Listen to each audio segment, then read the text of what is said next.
नमस्कार दोस्तों, हाजिर हूँ एक नई कहानी लेकर जिसका शीर्षक है जल्द ही मिलेंगे। कहानी को लिखा है गौरव कुमार वशिष्ठ ने। आइए शुरू करें। मैं मान ही नहीं सकता, ऐसे कैसे हो सकता है? इतनी घटनाएं किसी के साथ घट जाएं किसी के घर में और वो घर ना बदले। संदीप व्योमेश से अपनी असहमति जताते हुए बोला, अरे यार विश्वास तो कर भाई, मेरी ताई कभी झूठ नहीं बोलती। मैंने उनसे कई बार सुना है कि उनके घर में अजीब अजीब सी आवाजें आती हैं, जैसे गेंद के ठप्पा खाने की, छत पर दौड़ने की, प्लास्टिक को मोड़ने तोड़ने की, सिक्कों के खनखनाने की, बर्तन गिरने की। इतना ही नहीं भाई, कई घटनाएं ऐसी घटती हैं उनके घर में जो मैंने अभी तक तुम्हें बताया तक नहीं। और कुछ तो मैंने भी महसूस किया है, व्योमेश संदीप को समझाते हुए बोला।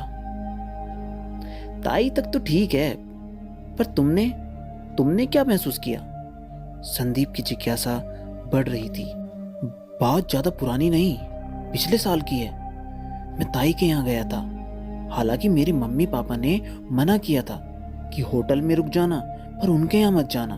तुम तो जानते ही हो, तुम्हारी तरह मुझे भी भूत प्रेतों की बातों पर कोई विश्वास नहीं होता, इसलिए मैं ताई के यहाँ ही रुका। व्योमेश इतना बोल चुप होकर बीती घटनाओं का स्मरण करने लगा। उसकी चुप्पी संदीप को और बेचैन कर रही थी। बोला, चुप ही रहोगे या आगे भी कुछ बोलोगे? बताओ क्या हुआ था वहां? सिर्फ भूमिका ही बनाते रहोगे या बताओगे भी कुछ? घटना बताओ, घटना। संदीप लगभग झल्लाते हुए बोला। कुछ खास नहीं, पहले तो कुछ समझ नहीं आया, लेकिन जब समझ आया तो मैं बहुत डर गया था, क्योंकि वो घटनाएं सामान्य नहीं थी। व्योमेश ने विस्तार से बताना शुरू किया। मेरे आने के बाद ताई चाय बनाने गई और मैं सोफे पर आराम से बैठकर टीवी देख रहा था। टीवी की तरफ सिर्फ सोफा ही था और दो कुर्सियां दाएं और बाएं तरफ लगी हुई थी, एक दूसरे की तरफ। ताई के चाय लेकर ना आने तक सब कुछ सामान्य था, पर जैसे ही ताई चाय लेकर आई, बाईं तरफ की कुर्सी खिसककर मेरे बगल में आ गई। ताई के लिए जैसे कोई नई बात नहीं, वो उस कुर्सी पर बैठ गई। चाय के साथ जो चिप्स मुझे खाने को मिला था, उसका रैपर मैंने वहीं रखा था। ताई खाना बना रही थी, मैं वहीं बैठा कुर्सी के बारे में सोच ही रहा था कि धीरे धीरे वो रैपर रसोई की तरफ खिसक खिसक कर जाने लगा। बहुत ही रोमांचित करने वाली घटना थी मेरे लिए। मैं उठा, उसके पीछे जाने लगा। इतनी देर में वो रैपर उड़ा और डस्टबिन में जा गिरा। मैं पीछे मुड़ा तो पाया कि वो कुर्सी फिर से अपने स्थान पर थी। रात को खाना खाते वक्त अचानक से मुझे ऐसा लगा कि कोई मेरे सोफे के पास बैठा है। जब वहां देखा तो एक काली बिल्ली बैठी थी, जबकि जहां तक मुझे याद है सभी दरवाजे और खिड़कियां बंद थी। मैंने ताई से पूछा कि बिल्ली आपने पाल रखी है? जवाब में वो मुस्कुराते हुए ना में सिर हिला दी, फिर उसे प्रणाम किया। शायद वो मुझसे कुछ बताना नहीं चाह रही थी कि बेवजह मैं डर न जाऊं। दूसरी बार मुझे फिर एहसास हुआ जब मैं बाथरूम गया। वहां भी मुझे लगा कि यहाँ कोई है। पीछे मुड़कर देखा तो वही बिल्ली रोशनदान के पास बैठी थी। मैंने हिम्मत कर उसे भगाने की कोशिश भी की, लेकिन वो एकटक मुझे मुस्कुराते हुए घूरे जा रही थी। बहुत ही अजीब सी आंखें थी उसकी, एकदम मनुष्य जैसी। जब ये बात मैंने ताई को बताना चाहा तो उन्होंने मुझसे बोला कि सुबह बात करेंगे। रात कैसी बीती, क्या बताया ताई ने सुबह? संदीप बीच ही में बोल पड़ा। रात को अकेले मेरे कमरे में सोने की मेरी हिम्मत नहीं थी, इसलिए 2 बजे तक मैं टीवी ही देखता रहा और वो बिल्ली वहीं रही मेरे पास। पता नहीं कब मैं सोफे पर ही सो गया, मुझे पता ही नहीं चला। जब नींद खुली तो मैं उस बिल्ली को ढूंढना चाहा, पर वो मुझे मिली ही नहीं।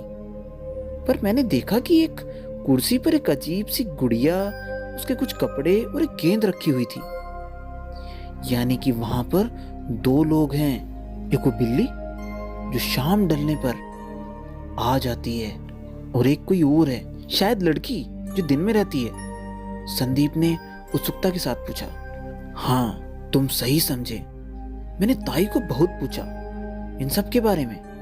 मैंने पूछा कि आपको डर नहीं लगता क्या? तब जाकर उन्होंने बताया कि मुझे तो इन सब चीजों की आदत सी हो गई है बेटा। 7 साल से रह रही हूँ अकेले। जब से तुम्हारे ताया जी मुझे छोड़ कर गए हैं तब से यहीं हूँ, इन्हीं लोगों के साथ। कई बार जी में आता है कि अपने घर चली जाऊं, पर यहाँ उनकी यादें बसी हैं। लगता है वो हर समय यहीं हैं, मुझे देख रहे हैं, मेरे पास हैं। और मुझे यकीन है कि उनकी रूह उस बिल्ली के रूप में रात को मेरे साथ ही रहती है। और एक गुड़िया भी है, बहुत प्यारी है, छोटी सी थी जब मुझे उसका एहसास हुआ। 7 साल हो गए, अब तो बड़ी हो गई है। मैंने उनसे पूछा, आपको कैसे पता कि वो बड़ी हो गई है? आपने देखा है उसे? तो मुस्कुराकर बताने लगी कि उसकी हरकतों से पता चल जाता है। उन्होंने ये भी बताया कि वो उनका कोई नुकसान नहीं करती, बशर्ते उनकी मदद ही करती है।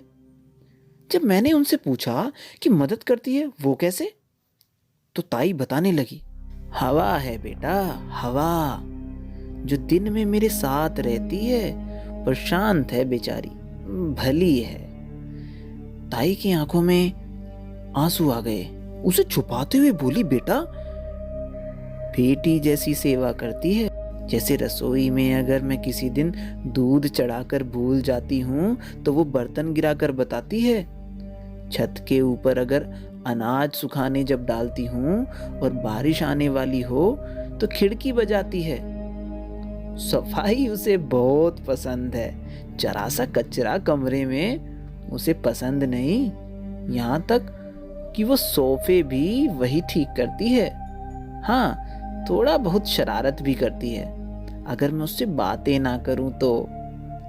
मुझे बहुत आश्चर्य हुआ कि कैसे कोई हवा परछाई के साथ खुश रह सकता है। मैंने जानना चाहा उसकी शरारतों के बारे में, तो ताई ने बताया कि वो जब कुछ लाने बाजार जाती है तो वो गुस्सा हो जाती है, रूठ जाती है।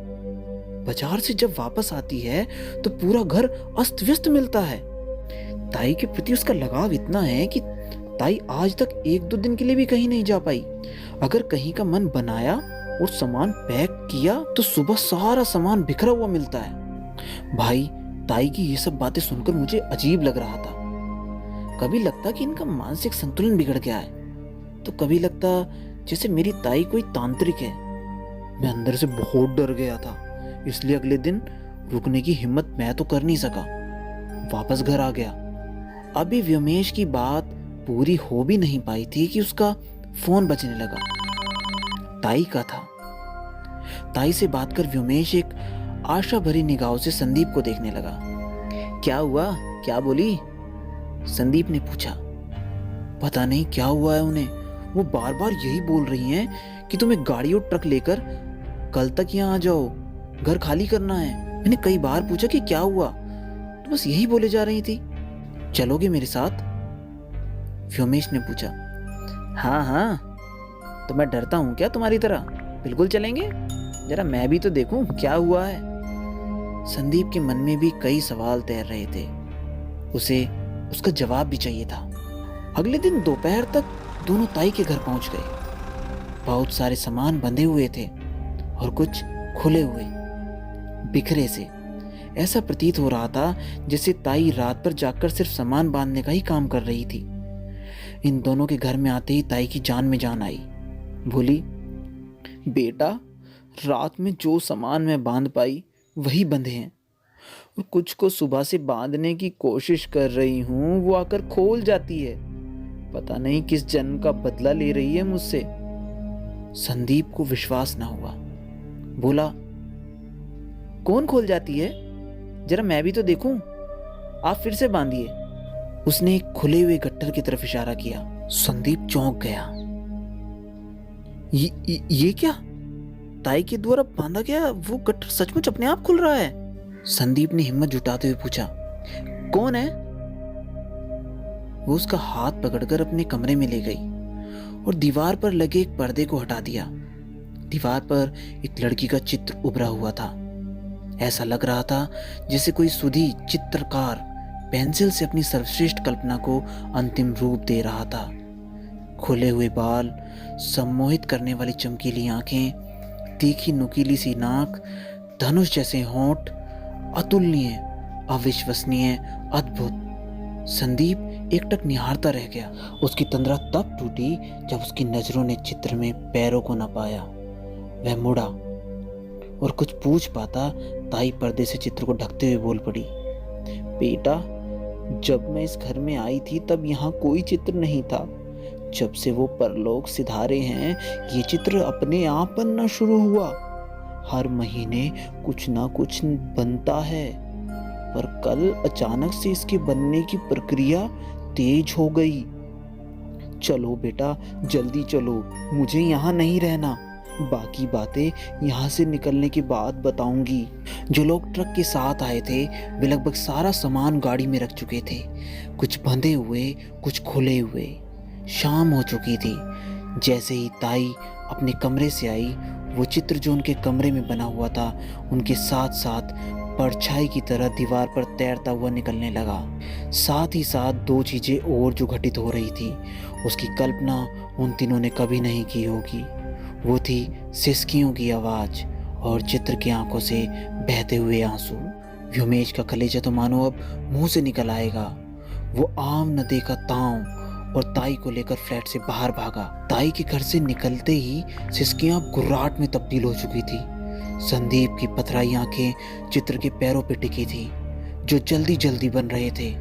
उसके होश तब उड़े जब उस चित्र की आंखों में आंसुओं की जगह खून टपकने लगे। वह कुछ सोच पाता कि अचानक आसमान में बिजली चमकी और घर के सारे दरवाजे, खिड़कियां और लाइटें बंद हो गई। उसने अपने मोबाइल का फ्लैश चालू किया और दरवाजे की तरफ भागा और उसने खोलने की पुरजोर कोशिश करने लगा। वह अपने आप को चिल्लाने से न रोक पाया जब उसने देखा कि वो लड़की चित्र से धीरे धीरे बाहर निकल रही है। वो लगभग अपना होश खोने ही वाला था कि एक काली बिल्ली न जाने कहां से दरवाजे पर आकर कूद गई। दरवाजा खुला।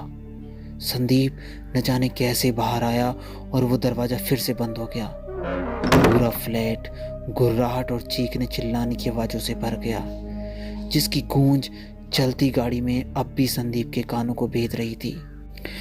तीनों शहर के बाहर निकल चुके थे। तीनों खामोश थे, पर ताई के जहन में उस लड़की की एक बात बार बार आ रही थी, जो कल हवा में तैरते हुए उनके कानों में समा गई थी।